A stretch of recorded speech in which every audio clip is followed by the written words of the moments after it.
Basahin ang mensahe. Idinaan ni Vice President Sara Duterte ang kanyang pasasalamat sa 6 na tribong Muslim mula sa Davao City na nagboluntaryong proteksyonan ng bise at ang kanyang pamilya. Kasunod yan ang pagtanggal ng PNP sa 75 police security personnel ni VP Sara. Nauna nang iginiit ng PNP at AFP na walang banta sa buhay ng bise. At sapat pa rin ang nasa 4 na personnel na nakabantay pa rin sa kanya. Sa inilabas na mensahe ni VP Sara, derechahan na niyang pinatikos ang Administrasyong Marcos kaugnay sa anyay kawalan ng aksyon sa iba't ibang issue.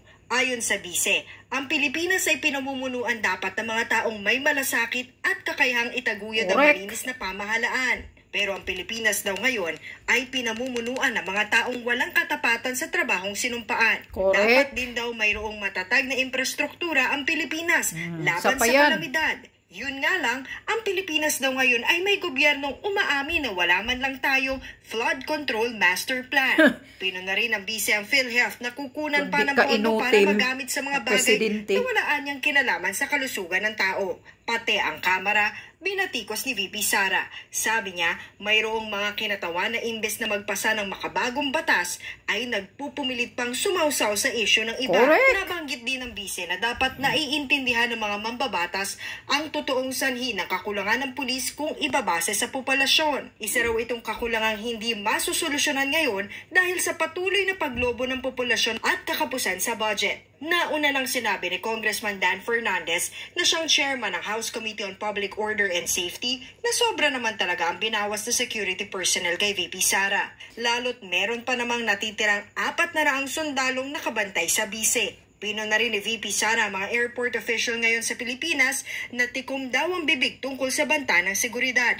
Hindi man lang daw nag-iimbestiga tuwing may banta gaya ng pagsasapubliko ng video footage, flight details at iba pang masaselang impormasyon ng mga pasahero. Matatandaan kamakailan lang ay kumalat online ang litrato ni VP Sara na umalis ng bansa noong kasagsagan ng super bagyong Karina at Habagat. Ipinaliwanag naman ng bise na dumaan sa proseso ang pag-alis niya at matagal na itong nakaplano. Dagdag pa ni VP Sara, dapat tumindig ang Pilipinas laban sa panghihimasok ng mga dayuhan sa mga domestic affair. Partikular na raw ang pakikialam ng International Criminal Court o ICC. Matatanda ang sinabi kamakailan ng Department of Justice na hindi nila pipigilan ang pag-aresto sa mga drug war suspect kung idaraan ito ng ICC sa Interpol. Wala pang pahayag ang Malacanang, Kamara at PhilHealth sa mga birada ng bise. Ayon sa isang political analyst, isa lang ang pinapahiwatig ng mga bagong birada ni VP Sara laban sa pamahalaan.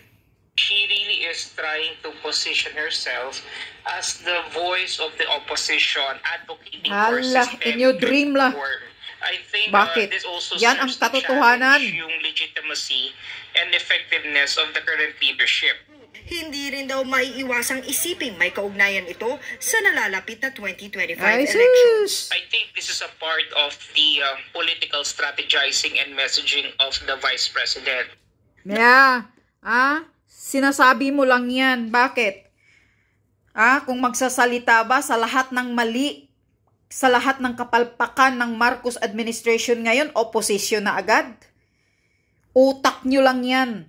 Ni kailanman hindi ng ambisyon si Sara Duterte na magiging opposition, kundi lahat yang sinasabi niya ay yan ang katotohanan under this Marcos administration na walang pakialam sa mga issue na nangyayari sa bansa. Basta ang sa kanya lang, enjoy to the max. Wala silang pakialam kung ano ang mga issue na nangyayari sa mga airport, nangyayari sa mga kapulisan, ni walang boses si Bangag. Kaya wag mong sasabihin na opposition na agad si Sara Duterte. Hindi opposition yan. Yung mga opposition na mga dilawan, yun ang mga siraulo na mga personal interest nila lang ang iniisip nila. Nagpapabango lang sila, marunong lang sila mag-comments noon. Ngayon, tahimik na ang mga totoong oposisyong dilawan. Bakit? Lahat na ba kayo nakakuha ng pabor kay Lisa Marcos? Kaya tahimik na kayo, mga pinklawan, mga dilawan? Dati, ang lakas-lakas ng mga boses ninyo, makasigaw kayo about Marcos na magnanakaw, kawatan, kung ano-ano pa. Morderer? Ngayon, bakit tamimi kayo, mga pinglawan? Tapos ngayon, ikaw mataba na baboy dyan. Huwag mong sasabihin na, oposisyon na si Sara Duterte. Bulag ka ba? Yan ang katotohanang nangyayari ngayon sa gobyernong ito. Yan ang tandaan mo. Ni walang aksyon, walang pagpupunas sa lahat ng mga mali, lahat ng korupsyon. Isipin mo, nakapagsabi siya sa suna niya, nakapagyayabang siya sa suna niya na 5,500 natatapos ng flood control, ni wala ngang master plan, ni wala ngang magandang tagpi-tagpi lang pala. Nasaan napunta yung pinakamalaking budget na hinayupak na pira na yan? Sa loob ng 2 taon, ilang trilyon yun? Tapos ngayon, ang kakapal ng mukha ninyo na binaha kayo dyan sa Maynila. Sala nalubog kayo lahat mga politiko dyan. Nalunod kayo sa baha.